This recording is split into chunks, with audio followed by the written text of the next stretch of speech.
Hello, welcome to LM Teachers English. This is lesson 7 of The Curious Incident of the Dog in the Nighttime, the play version by Simon Stevens, which is based on the novel by Mark Haddon. This is a GCSE text for AQA Literature Paper 2, and in this particular question you are not given an extract, you are given a choice of 2 questions, and you must answer one of those questions in essay form using as many quotes or references to the play as you can. So it's very important that you remember quotes.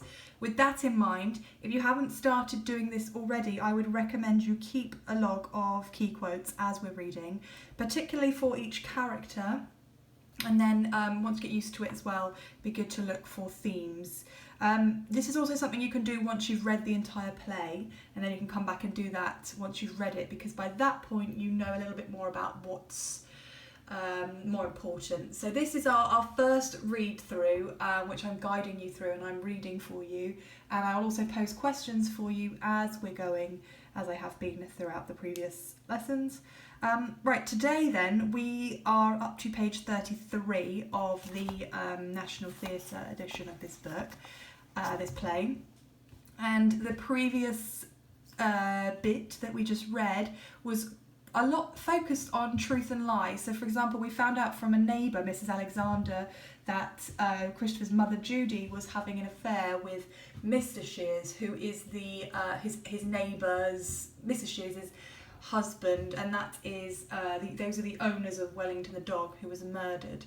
We're also getting some vibes from Mrs. Alexander about something maybe a bit more to do with Ed and Mrs. Shears, so we're watching out for that.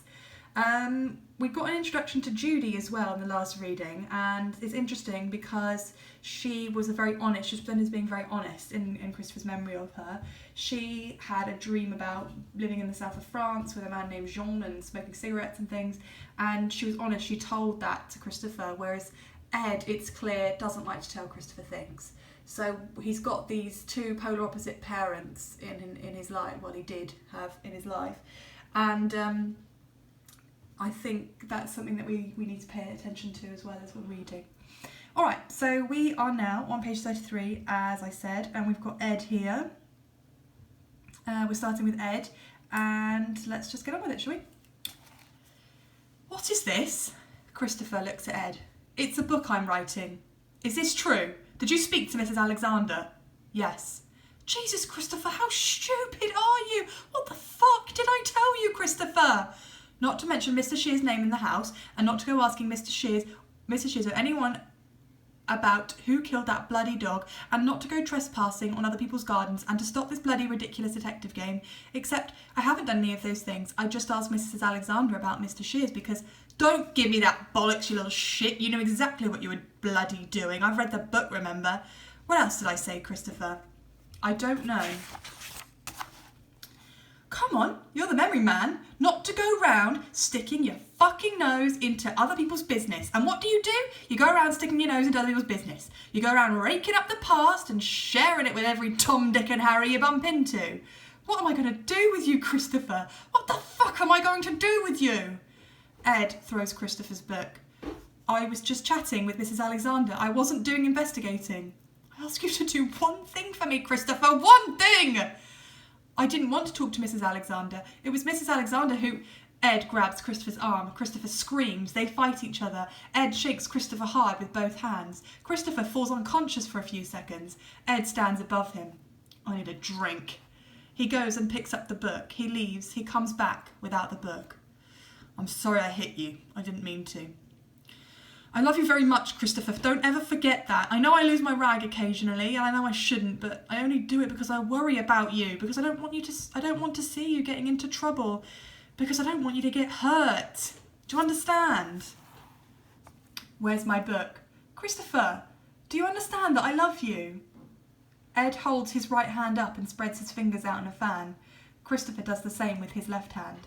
They make their fingers and thumbs touch each other. Is it in the dustbin at the front of the house? So, okay, that's the first interaction. We're not stopping reading there, but it's just a very, very interesting interaction because we've seen how violent Ed can become and how little, in a way, it means to Christopher, this outburst of emotion. Christopher got upset when Ed touched him. Yes, that's true. But ultimately, when Ed apologises and everything's said and done, he's fine with it, and all he's really worried about is his book. He wants to know where his book is. Which clearly Ed has got rid of because Ed doesn't want Christopher to investigate anymore. He doesn't want Christopher to find out any more information. Okay, very, very interesting scene. Does that change your opinion of Ed as a father, or does that add to the opinion you already had? Just have a little look back through your notes that you made in previous videos and have a think. Christopher, why have you got a bruise on the side of your face? Father was angry. He grabbed me, so I hit him, and then we had a fight. Did he grab you hard? Yes. Christopher, are you frightened of going home? No, because I need to find my book. Do you want to talk about it anymore? No, because grabbing is okay if it's on your arm or your shoulder when you are angry, but you can't grab someone's hair or their face. But hitting is not allowed, except if you are already in a fight with someone, then it is not so bad. When I got home from school, Father was still at work, so I went outside and looked inside the dustbin, but the book wasn't there. I wondered if Father had put it into the van and driven it to the tip and put it into one of the big bins there, but I did not want that to be true because then I would never see it again. One other possibility was that Father had hidden my book somewhere in the house, so I decided to do some detecting and see if I could find it. I started by looking in the kitchen, then I detected in the utility room, then I detected in the dining room, then I detected in the living room where I found the missing wheel from my Airfix Saturn 1B Rocket 172 model under the sofa. Then I went upstairs, but I didn't do any detecting in my own room because I reasoned that Father wouldn't hide something from me in my own room unless he was being very clever and doing what is called a double bluff, like in a real murder mystery novel. So I decided to look in my own room only if I couldn't find the book anywhere else. I detected in the bathroom, but the only place to look was in the airing cupboard, and there was nothing in there, which meant the only room left to detect in was Father's bedroom. I started by looking under the bed. There were 7 shoes and a comb with lots of hair in it, and a monkey wrench and a chocolate biscuit and a magazine called Men Only, and a pair of navy underpants from Marks & Spencer that are called Y-fronts, and a Homer Simpson pattern tie and a wooden spoon, but not my book. Then I looked in the drawers on either side of the dressing table, but these only contained aspirin and nail clippers and batteries and dental floss and tissues and a spare false tooth and a tampon, but my book wasn't there either. Then I looked in his clothes cupboard. In the bottom of the cupboard was a large plastic toolbox, which was full of tools for doing it yourself, but I could see these without opening the box because it was made of transparent grey plastic.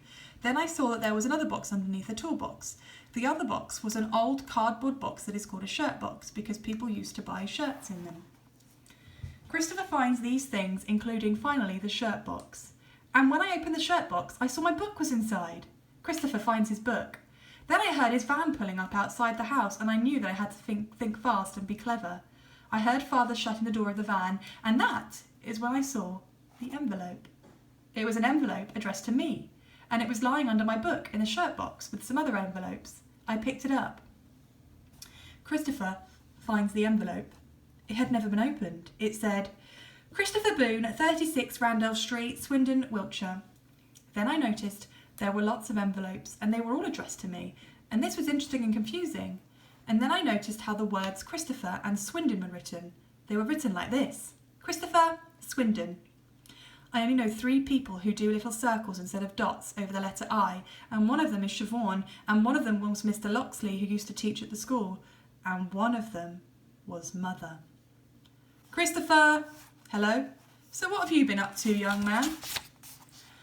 Today we did life skills with Siobhan, which was using money in public transport, and I had tomato soup for lunch and 3 apples, and I practised some maths in the afternoon, and we went for a walk in the park with Mrs. Peters and collected leaves for making a collage. Excellent, excellent. What do you fancy for chow tonight? Baked beans and broccoli. I think that can be very easily arranged. I'm just going to put those shelves up in the living room if that's all right with you. I'll make a bit of a racket, I'm afraid. So if you want to watch television, we're going to have to shift it upstairs. I'll go and be on my own in my own room. Good man. I went up to my room, and when I was in the room, I shut the door and took out the envelope. I opened the envelope. Inside there was a letter, and this was what was written in the letter. Judy. 451C, Chapter Road, Willesden, London, NW2 5NG. Phone number. Dear Christopher, I'm sorry it's been such a very long time since I wrote my last letter to you. I've been very busy. I've got a new job working as a secretary for a factory that makes things out of steel. You'd like it a lot. The factory's full of huge machines that make the steel and cut it and bend it into whatever shapes they need. Also, we've moved into a new flat as you can see from the address. It's not as nice as the other one. And I don't like Willesden very much, but it's easier for Roger to get to work, and he's bought it. He only rented the other one. So we can get our own furniture and paint the walls the colour we want to. You haven't written to me yet, so I know that you are probably still angry with me. I'm sorry, Christopher, but I still love you. I hope you don't stay angry with me forever. And I'd love it if you were able to write me a letter. But remember to send it to the new address. I think about you all the time. Lots of love, your mum. I was really confused. Mother had never worked as a secretary for a factory that made things out of steel, and Mother had never lived in London, and Mother had never written a letter to me before. There was no date on the letter, so I couldn't work out when Mother had written the letter. And then I looked on the front of the envelope, and I saw there was a postmark, and there was a date on the postmark, 16th of October 2011, which meant that the letter was posted 18 months after Mother had died. What are you doing? I'm reading a letter. I finished the drilling. That David Attenborough nature programme's on telly if you're interested. Okay. Ed leaves. When I started writing my book, there was only one mystery to solve. Now there were two. Perhaps the letter was in the wrong envelope and it had been written before Mother died. Perhaps it wasn't a letter from Mother. Perhaps it was a letter to another person called Christopher, from that Christopher's mother. Perhaps someone else had written the letter and pretended to be Mother. I decided I would not think about it anymore that night because I did not have enough information and could easily leap to the wrong conclusions. Christopher lies down on the floor. He curls himself up into a ball. All right. Night falls, morning rises. That's a really good place to stop. So that section definitely reveals a lot to us. So we've don't forget we've had the scene with Ed being violent. So I'd like you to record some quotes from that and do an analysis about what kind of a father you now think Ed is, and does this change, and do you still think that he's a good father, or does this violence change things? Was he just angry? Are you going to give him the benefit of the doubt, or is this unforgivable? Should you never hit your child? Okay, so analyse that section a little bit about Ed's violent outburst, but also we are, as Christopher said, there was only one mystery to solve, and now we have two. So not only do we need to know who killed Wellington, we also suddenly have realised that Judy, Christopher's mother, managed to send a letter beyond the grave. Or perhaps she's not really dead after all. So perhaps consider why it might be that Christopher thought she was dead. How did he get that information? Why would somebody lie about her being dead? So have a little think, have a little analysis of that situation. Think about, in terms of a play, why would Simon Stevens have written the scene in this way? Does it add more drama, add more tension, more suspense? I mean, I've read this play many, many times, but I've left it at that point because it's a nice cliffhanger, so I'm still intrigued and I still want to carry on reading. So it certainly leaves you on a cliffhanger. It certainly makes you want to carry on reading and find out the truth. So it's a good device for a playwright to use. It's clever of Simon Stevens. But if we just kind of try to understand the characters a bit more as well, we've got that letter from Judy. What more do we learn about her? So in her previous memory Christopher had of her, she was very honest and talking about her dreams and things. This time it's more reality. What do we think about her? So lots of questions that I want you to ask yourself. So lots of analysis I'd like you to do of this section. And then we'll think about that next time in the next lesson. Right, we'll leave it there and I will see you next time for lesson 8. Bye.